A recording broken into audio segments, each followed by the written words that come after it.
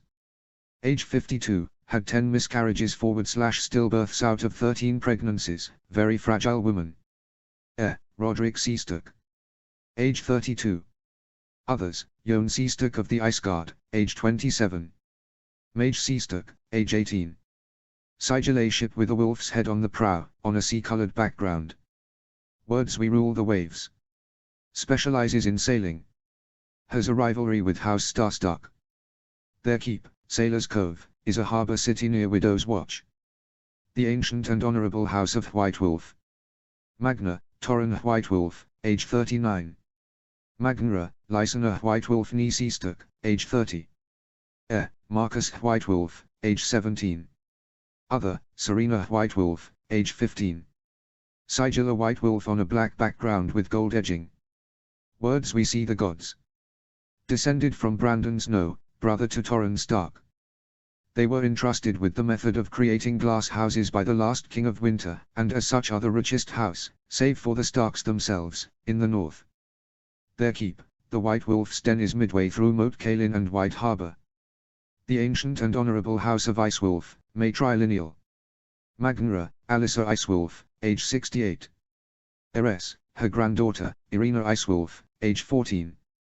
Sigil a sword of ice gripped in the teeth of a grey wolf with a black background. Words first to charge, last to retreat. Their keep is called the Sword's Sheath and based on the Bay of Ice. The ancient House of Greystock. Magna, Roderick Greystock, age 49. Magnra, his wife and second cousin, Emilia Greystock, age 33. Eddard Greystock, age 16. Sigil a white direwolf on a dark grey background, reversed Stark colours. Words ever loyal. Their keep is the Grey's Haven, between the Stony Shore and Sea Dragon's Point. The Honourable House of Frostfang, matrilineal. Magnra, Alisanne Frostfang, age 48. Magna, Brandon Amber, age 50. Eres, Rare Frostfang, age 29. Others Rare's husband, Benjen Harkley, age 29, their twin daughters Melissa and Mage, age 6. Sigil a white fang on a blue background. Words strong as the winter winds. Asterisk these are the main ones who might be mentioned, I will add to it as needed. Asterisk House Blackwood was never exiled in this, and of the canon extinct houses, only the Towers, Fisher of the Stony Shore and Flints of Breakstone Hill are gone. The Boltons are extinct. Chapter 1. The Dragon's Fall. The Red Keep, the 1st of January 303 AC. Oberyn. The Red Keep was living up to its name, at any rate, Oberyn thought grimly as he cut down another of the Red Cloaks. Sir Barristan had also downed his own opponent, leaving the whole way clear at last. Hurry, your grace is the commander of the Kingsguard, urged the royal family. Their group was made up of Oberyn himself, members of the Kingsguard Sirs Barristan Selmy, Garland Tyrell and Oswalwent, the now King Aegon VI and his wife Queen Margaery, as well as his sister Elia and Oberyn's eldest 3 daughters. He said a silent thanks to the gods that Sarilla and his youngest 4 were safe at dawn, as well as Rhaenys being away with her husband in the Vale. He doubted they would escape were their group larger. It would attract too much attention.